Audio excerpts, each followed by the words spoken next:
Get ready, because I'm about to show you how you can become limitless just like Bradley Cooper did in the movie. I know it seems impossible, but it's actually much closer than you'd think. So stick around to the end of the video to find out why that is and how you can unlock your limitless potential. First off, let's look at how it actually goes down in the movie. Eddie Morra takes NZT, a drug which unlocks his brain's full potential. This leads to a dramatic change in behaviour that skyrockets him to success. Now, NZT isn't a real thing, but that's fine because you don't need it. All you need to do is understand how Eddie's behaviour changed and adopt those behaviours in your own life. So, I'm going to break down each one and then show you how to start implementing them in your own life to become limitless. Let's go. First, Eddie became obsessed with learning and developing his knowledge. Yes, he became a super genius that remembered everything he'd ever experienced. And no, that's not possible, sorry. But it's entirely possible to be extremely knowledgeable and to remember a great deal of the things that you focus on. We'll talk about memory in a second, but first, let's talk about knowledge. Sure, you get a short-term spike, but wouldn't that rapid expansion devalue the stock completely in 2 years? No, because there are safeguards. Against aggressive overexpansion? There aren't, because there are no safeguards in human nature. And we're wired to overreach. The core behind why this is so amazing is that Eddie has access to a bunch of obscure but highly useful knowledge. Most people don't have a clue about business expansion, changing stock prices, or global history. But you could easily spend some time learning about these things, or anything else for that matter, and then have that knowledge filed away for future reference. What you really need to focus on to build this kind of knowledge is to develop a deep curiosity about the world around you. Anytime you don't know the answer to something, find out. Spend time reading books and articles, watch YouTube videos, study things relentlessly. But while you're doing this studying, you need to be able to actually remember the things you're learning. Most people assume that their memory just is what it is and there's nothing they can do about it. But this couldn't be further from the truth. In reality, memory is a skill, one that can be learned and improved just like any other. In his book, Moonwalking with Einstein, Josh Foer dove headfirst into the world of memory competition and discovered just how limitless human memory really is. People that have trained their memory are able to memorize entire decks of cards, long strings of numbers, and thousands of names. I'd highly recommend reading the book to get a grasp on this. Ultimately, memorization all comes down to how you process information and how you connect it to other ideas and memories. To take advantage of this, the experts have developed a bunch of different techniques to make it easier and more effective. I'll have to cover it in detail in another video, but as a general rule, you're much more likely to memorize things if you deliberately associate them with stories, physical locations, and absurd imagery.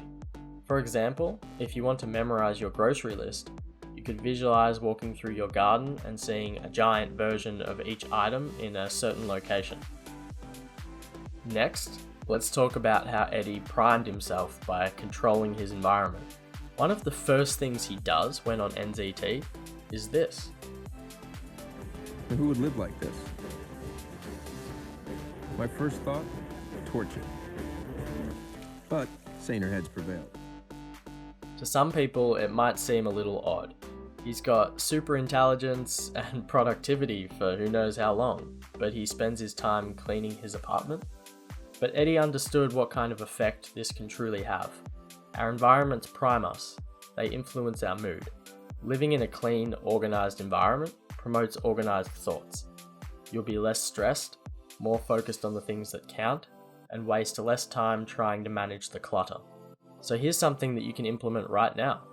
If your room or workspace has some clutter, clean it, organize it, and choose a specific space for each item or piece of work. Try and get in the habit of doing this regularly, such as at the end of every workday. Try it for a while and see how much clearer you feel.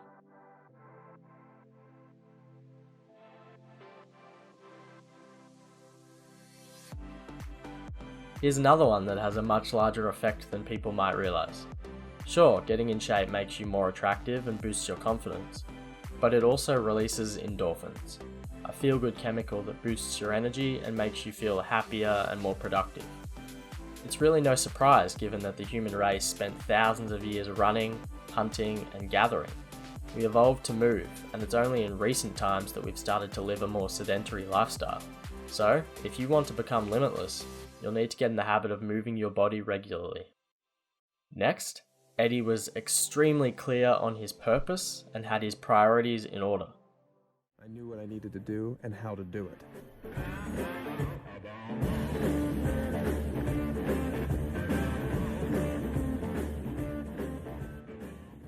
He'd been struggling to write his book for months, and yet after taking NZT, was able to sit down and bang out a huge chunk in a single day. And we see this theme continue throughout the rest of the movie. It starts with finishing the book, but later moves to creating the perfect life for him and Lindsay, and even becoming president. Eddie aimed highly and was always completely clear on the thing that mattered most to him, but most importantly, his actions were in alignment with that. Most of us have an idea of the things we should be doing, but if someone asked us what our highest priority was, few of us would be able to answer. On top of that, despite knowing the kinds of things we should be doing, most of us don't do them. We spend time procrastinating. So, to emulate this part of becoming limitless, you need to sit down and work out what your purpose or highest priority actually is. Then you need to work out what you need to be doing each day to accomplish that. There's no room for aiming low, multitasking, or wasting time on things that don't benefit you.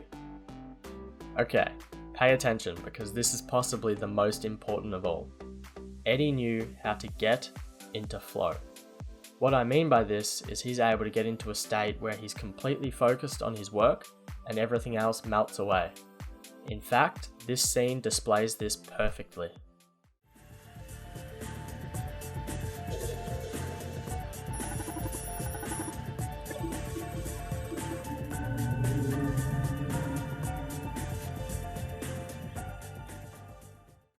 Notice how the world around him fades to black? That's flow. Everything else goes completely unnoticed. It's complete absorption in what you're doing, and presence, where everything just comes naturally to you. Eddie is able to get so many things done, not just because of his intelligence, but because of his ability to consistently fall into this flow state. Most people experience flow every day, but only for short periods of time.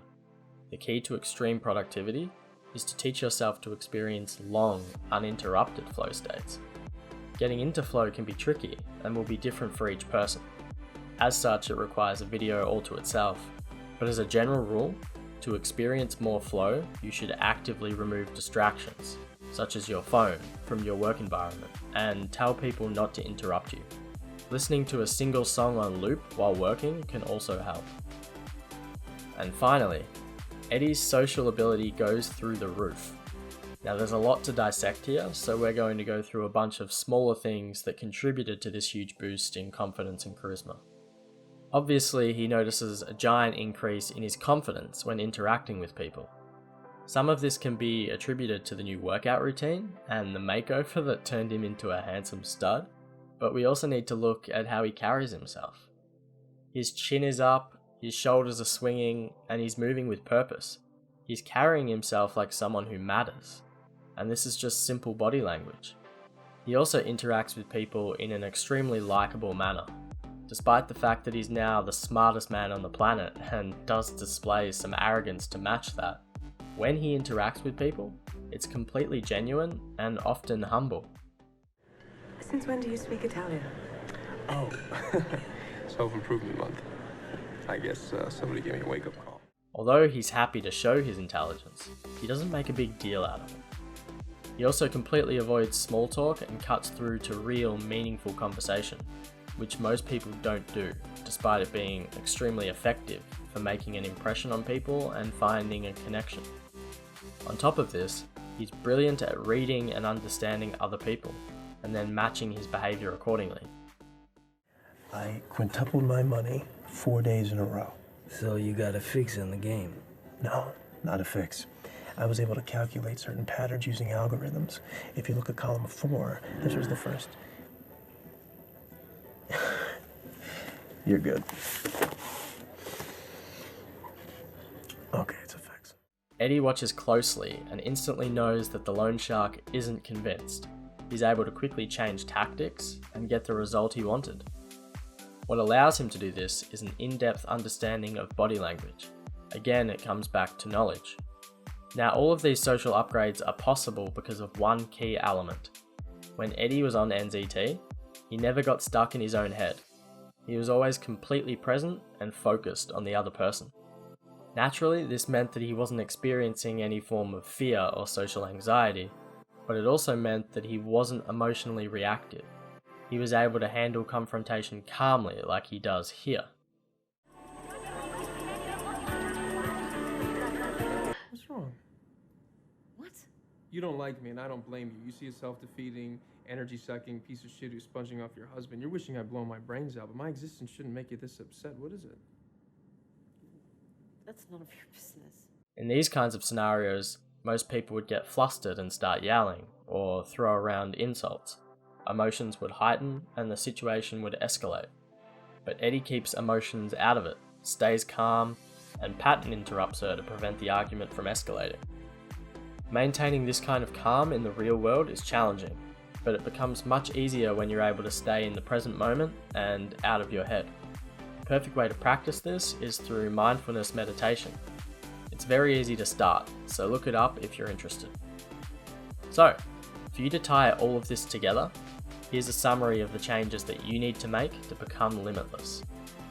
Study things that interest you by reading, online research, YouTube videos, and so on. Always be curious. Develop your memorization ability. I recommend starting with this video. There's a link in the description as well as a few other resources. Exercise regularly. It doesn't need to be lifting weights if that doesn't interest you, but it should be something that gets your heart pumping and moves the entire body. Once a day is best, but if that's too much, aim for 3 to 4 times per week. Keep your work and living areas clean and orderly. Know where things are and maintain it. Get clear on what your purpose is and what your main priorities are. Make sure you're spending time every day dedicated to moving closer to these. Aim to get into flow when working. This means removing as many distractions as possible. Get rid of everything. No phones, no co-workers, no pets.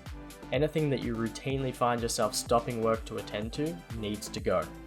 Think of it just like Eddie in the movie. Everything outside of you and your work fades to black. Put effort into your appearance. Make sure you have a hairstyle that suits you and you have some awesome, well-fitting clothes. It makes you more attractive and more confident. Learn to read and understand body language. It helps you understand other people, but also allows you to adjust your own body language to come across as more confident and intelligent. If you want to get started on this, I recommend checking out this playlist. Be genuine with other people. Don't speak with an agenda or try to impress them. Just be who you are and speak your mind.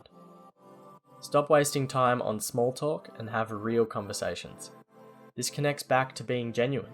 We all talk about the weather, but nobody really wants to. Most people would much rather have a unique conversation. Meditate to work on staying in the present moment. This will also help with getting into flow states. Okay, you're going to get started on your limitless journey right now.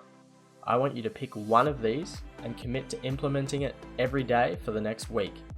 If one seems easy, you can get bonus points by picking 3 instead. Let me know what you chose in the comments. And if you want more help with becoming limitless, make sure to subscribe to the channel. We release new content every Wednesday. And until next time, live awesome.